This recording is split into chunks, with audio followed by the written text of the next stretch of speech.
Chapter 2.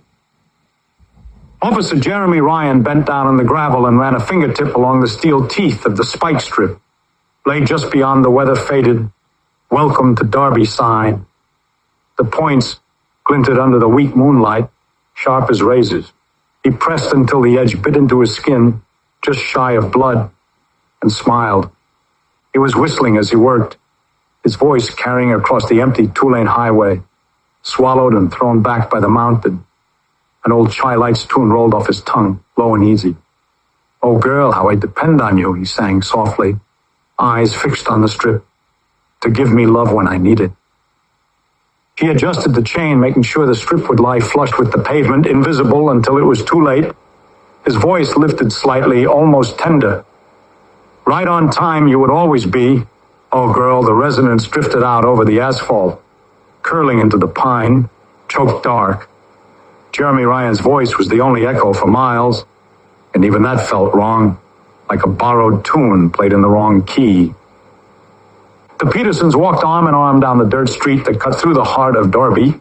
Their pace was unhurried, almost leisurely, like a couple out for an evening stroll, but nothing around them resembled life. Storefronts leaned against each other like old drunks, propping themselves up. Paint peeled from clapboards, windows were cloudy with dust, and signs that once promised commerce now sagged like tired mouths. The diner's stuttering sign buzzed faintly. No smell of grease or coffee drifted from the kitchen. The barber's pole still turned lazily, though the glass was cracked and the red had faded into the color of dried blood. The whole town seemed alive from a distance, but up close it was a set dressing, props on a stage. The post office, the little brick building hunched at the corner, roof patched with rusted tin, a single light burning weakly above the door. Through the glass, two workers could be seen behind the counter. At a glance, they looked like ordinary clerks, twins almost, same pale blue-gray shirts, same faces, and same posture. Only when they moved did the illusion fail. One clerk picked up an envelope and placed it just 1 inch to the left. Her fingers bent stiffly, the joints lagging behind the movement as though the signal from her brain had been delayed. The other hefted a cardboard box, set it down, then hefted it again like a child pantomiming a task without knowing what it meant. Their faces never changed, their eyes never strayed. "When?" Mr. Peterson chuckled low in his throat, tapping his pipe against his palm. "Still at it," he rasped. "Day after day, they don't quit." Mrs. Peterson smiled, though her eyes were sharp. "That's their way. Keep the stage dressed. Long as folks believe what they see, it doesn't matter what's under the paint." Farther along, the diner sat dark, blinds crooked in the window. Through a slit, a waitress could be seen standing behind the counter, her back stiff, one hand on a pot of coffee. She seemed almost human until her head snapped sideways at a wrong angle, too quick, too sharp before snapping upright again. The move was bird-like, boneless, and wrong. Mrs. Peterson wagged a finger toward the window like a mother correcting a child. "Mind your posture, dear," she murmured sweetly. The waitress didn't answer. She poured from the empty pot into an empty cup and set it down gently, as if serving someone who wasn't there. The Petersons walked on. The blacktop gave way to dirt at the edge of town, where the forest pressed close and the houses leaned crooked, shutters banging softly in the night wind. The windows here were all dark. Not a candle burned, not a form moved. Derbie was silent, an empty town of phantom people, every one of them a puppet repeating its part. A crow flew nearby. It swooped down from the night sky, wings beating like soft thunder, and perched on a branch above them. Its eyes shined green, brighter than before, pulsing like coals. The resonance it made was not a simple caw. It was guttural, raw, and too deep for the size of its body. Mrs. Peterson tilted her chin toward it, listening with rapt attention as though the bird spoke in words only she could understand. Her smile grew wide, brittle at the edges. "Well," she said softly, "that settles it." Mr. Peterson tapped his stick against the ground. "Time to see what the woods have for us tonight." The crow flapped its wings once, twice, and glided deeper into the trees. The Petersons followed without hesitation, stepping off the dirt road and vanishing into the shadows, leaving the silent storefronts of Derbie behind them. The Petersons followed the crow past the last leaning houses and into the line of pines, The trees closed in around them, branches knitting together to blot out most of the moonlight. The dirt softened to pine needles, damp and muffled underfoot. The deeper they went, the less the town seemed to exist at all. The resonance of the diner's electric buzzing vanished. All that remained was the soft creak of branches and the rhythmic swing of the crow's wings overhead. It called once, a ragged caw that carried through the forest like a warning. A pale light answered from between the trunks. At first it looked like haze, but then the light condensed into 2 points, a pair of eyes burning green in the shadows. Mrs. Peterson clasped her hands together, delighted. Well, would you look at that? A deer stepped from the tree line, its ribs showing pale beneath a patchy coat. Moss dangled from its antlers like forgotten tinsel. Its movements were too deliberate, each hoof set down like it had rehearsed the step. Its green eyes never blinked, never wavered. Good girl, Mr. Peterson said, tapping his stick against the earth. The rumble rang sharp like bone on stone. Scouting for us tonight, were you? What'd you see? The deer's head turned sharply south, its neck jerking like a puppet string had been tugged. The motion was unnatural, too stiff, like bones that didn't quite know how to move inside their skin. That's right, Mrs. Peterson crooned. That's the way. Down the road we'll have company soon. The crow croaked again and settled higher in the branches. Its eyes flared once, then dimmed as if signaling approval. From the brush came more shapes. A raccoon shambled into the clearing, eyes blazing. Behind it, 2 hares hopped into the open and froze in place, ears rigid, staring as if awaiting instruction. Then a fox slipped from the tree line, fur ragged, its teeth bared, not in a snarl, but in something closer to a smirk. Its eyes were the same unholy green, steady and unblinking. The animals arranged themselves in a half circle before the Petersons, forming a silent congregation. Not shuffling, not breathing quite right, simply waiting. Mr. Peterson's smile was thin, his pipe smoke still clinging faintly to his coat. That's it. Gather up, all of you. Plenty of work tonight. The raccoon blinked slowly once. The fox tilted its head, eyes burning like coals. The hares twitched their ears in unison. The deer exhaled through its nose, a long huff of vapor that rose in the chill night. The crow above gave another croak, harsher this time. The rumble rippled through the animals like a command. One by one, they turned back into the trees.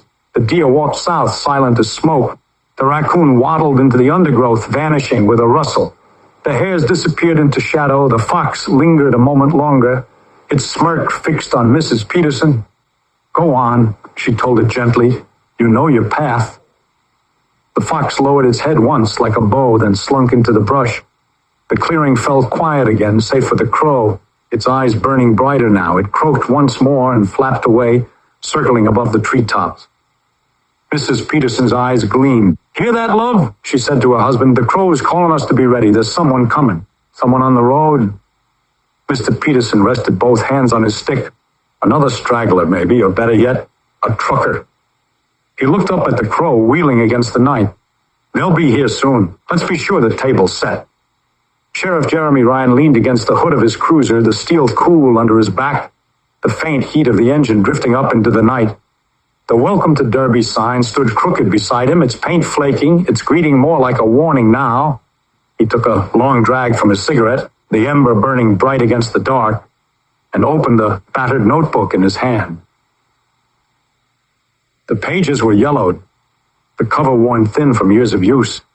Inside, the entries were neat, cramped, written with a precision that didn't match the man's easy drawl.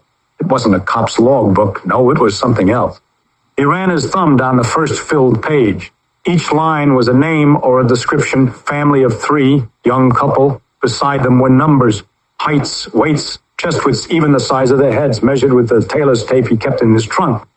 Notes in the margins marked scars, tattoos, moles. The words read like livestock records, neat and cold. He found the most recent entry, uncrossed, Cody, Eric. Next to the names he had scrawled, heads average, both lean, hair dark. A space below waited for more detail.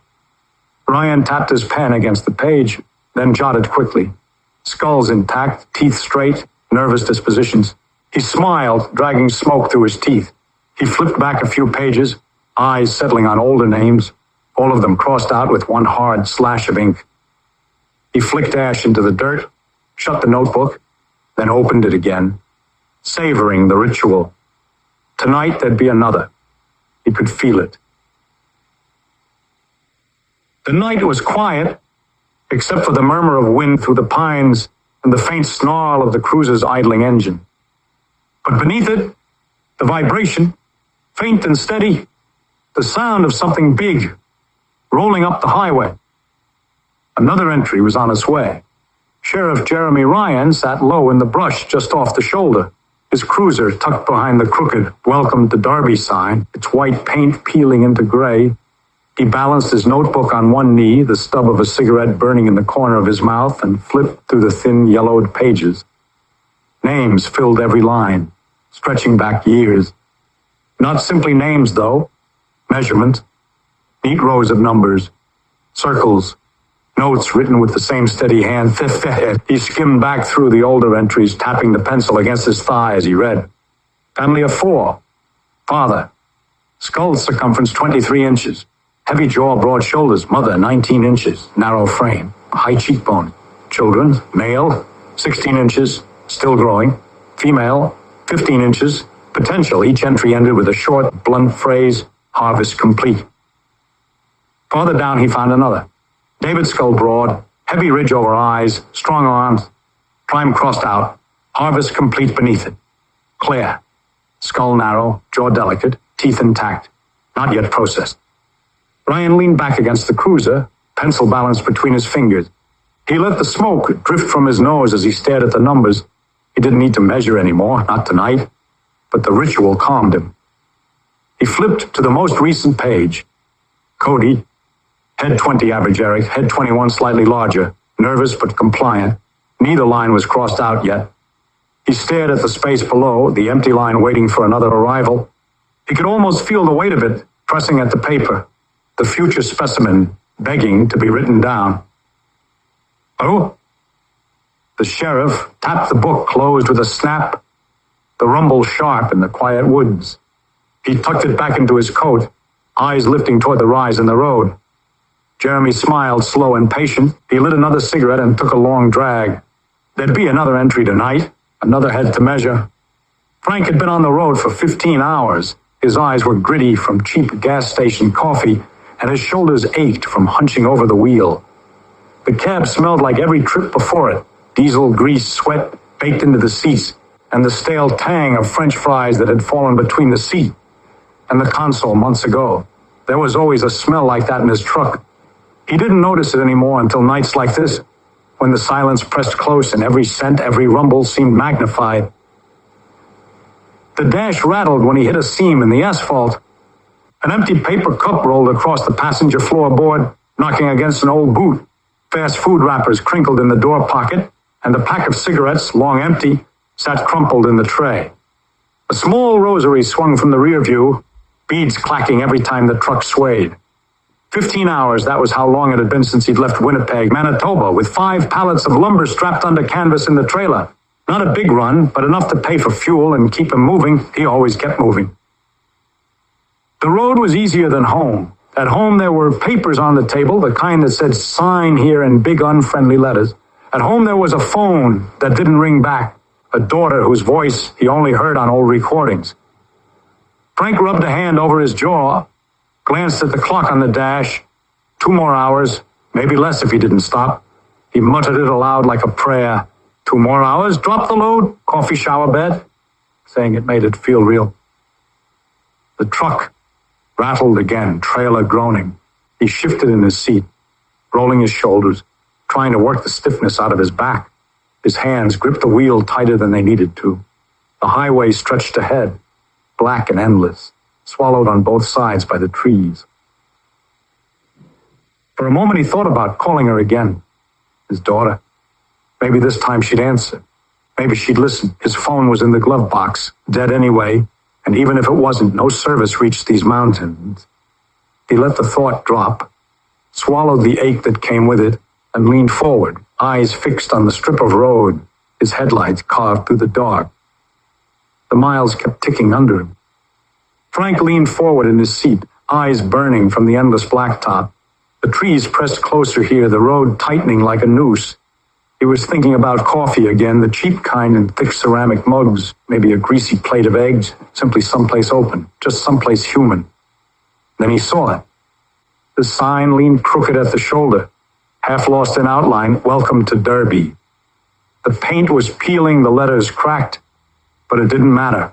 Relief hit him like a wave.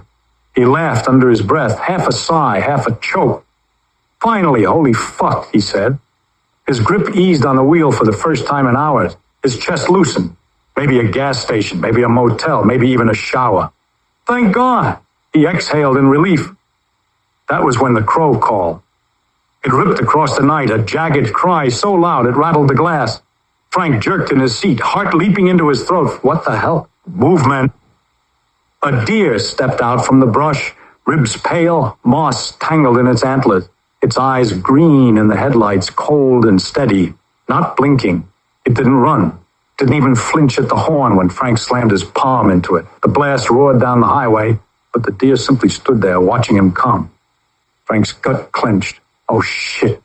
He yanked the wheel right. The front tires hit the strip. The blowouts came like gunfire, one after the other. The wheel wrenched sideways, nearly tearing free. The cab tilted. The trailer snapped like a whip, and gravity took it all down. The truck rolled. Steel screamed, glass shattered, boards tore loose, flying through the dark. Frank's head slammed the frame. His chest crushed against the belt. Diesel hissed into the air, sharp and stingy, filling the cab. And silence. Frank dangled sideways, groaning, the seatbelt biting into his ribs. Blood ran hot down his cheek. He tried moving his legs, stuck. Pinned under the twisted dash, pain flared sharp and electric. Son of a bitch, she wheezed.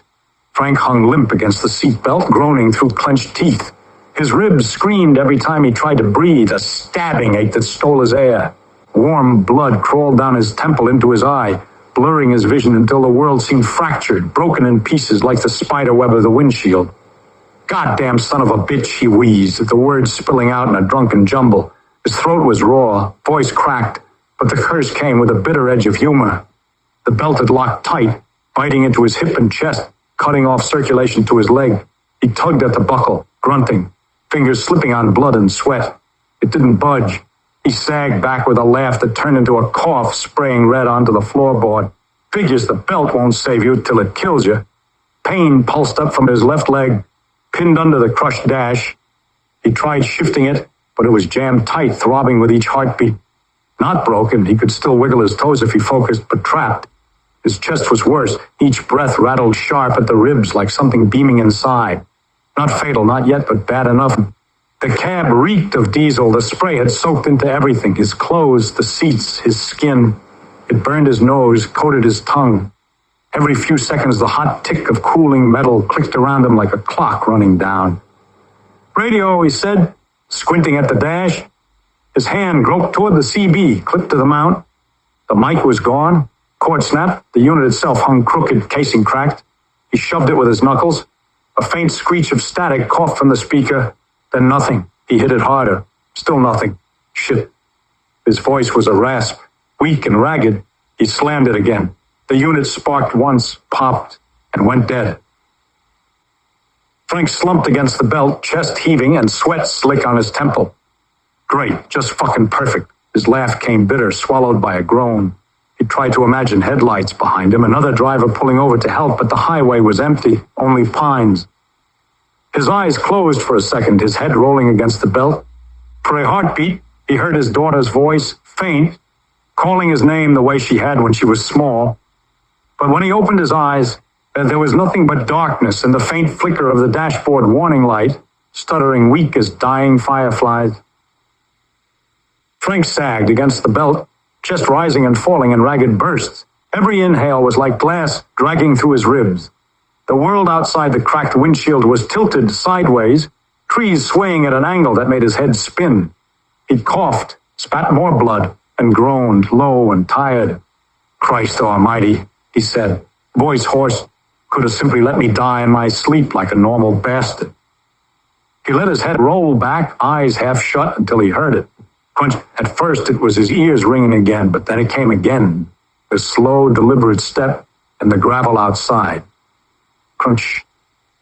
Frank froze. Breath caught shallow in his throat. His eyes darted toward the shattered side window. Darkness. No headlights. No flash of another car. Another step closer this time. Crunch. Hey! His voice cracked, weak but loud as he could force it. Hey, I'm in here. He sucked in air, ribs stabbing, and tried again. Help, I'm stuck. Silence, only the ticking of metal cooling, the screech of diesel dripping onto the asphalt, then faint again. Crunching. The steps were steady, unhurried, dragging out each second until it felt like an eternity. Whoever it was wasn't running to help. They were strolling, careful, deliberate, like they had all the time in the world. Frank's throat went dry. He tried yanking the belt again, panic giving him strength, the buckle cut deep into his hip, refusing to budge. Come on, he cursed. Fucking cunt. Ugh, titty sucking blood of a bitch. His leg throbbed, pinned tighter with every move. The boots crunched closer. Frank's heart hammered in his chest, thudding harder than the pain in his ribs. He leaked blood from his lips, eyes wide, staring at the tilted road through the broken glass. He couldn't see them yet, but he knew. Someone was coming. Frank's head lolled against the belt, eyelids heavy. The ringing in his ears blurred everything, a high whine that drowned out most of the world. Still, something was moving outside. The air seemed to shift. The faint diesel hazed inside the cab, curling as if pushed by a shape drawing closer. He tried to focus. Blood stung his eyes, blurring his vision, but he could make out faint movement across the cracked glass. A shadow dragging along the tilted road, steady, unhurried. Hey, he said, his throat raw. Help, He coughed, pain tearing through his chest. His voice came out smaller than he intended. Please. Can you help a dude out? Hello, you bastard, for fuck's sakes. Help, Frank started to sob. The outline grew larger, darker, until it broke into two shapes, legs, boots, heavy black boots that stopped just outside the shattered windshield. They planted square, steady, patient. Frank's breath caught. He tried to lift his head higher, tried to see the man above those boots, but the world was going black at the edges. His body gave in, too weak, too broken. The boots stayed perfectly still. For a moment, nothing else moved. Then, from the dark stretch of road, another shape scuttled into view. Low, quick, its claws scratched faintly against the pavement. A raccoon emerged from the shadows, its fur patchy, ribs showing beneath skin stretched too tight. It crept up to the boots, nudged them, almost nuzzling against them, like it belonged there. Then it turned its head toward the cab, toward Frank. The raccoon bared its teeth, and instead of another rasp, a resonance spilled out of its throat. It wasn't animal, it wasn't human. It was something in between, wet clicks snapping against each other, layered with a low growl that rattled the glass. It rose and fell like words from a language no one was meant to understand. The cadence was wrong, jerky, like the thing was trying to imitate a voice but couldn't quite shape it. Frank's chest seized, his breath hitched, broken and shallow. The raccoon scrambled onto the twisted frame. It slithered through the shattered window and launched at him, twitching, jerking as if pulled on invisible wires. Frank screamed as its claws raked across his face, hot lines opening along his cheek, tearing skin but not deep enough to end him. The animal thrashed violently, snapping and twisting, its green eyes locked inches from his own. Get off me! Frank shrieked, thrashing in the seatbelt, his voice breaking with raw panic. Blood smeared across the cracked glass, his own face blurred in reflection. The raccoon clawed again, once, twice, then froze, its head tilted unnaturally, eyes burning brighter until the cab was awash in green light. Chapter 3. Frank didn't land as much as get hurled. One moment rough hands were on him, the next he was airborne, then crashing down hard onto concrete. Pain split across his ribs, air ripped from his lungs. For a choking second, he was sure something had snapped.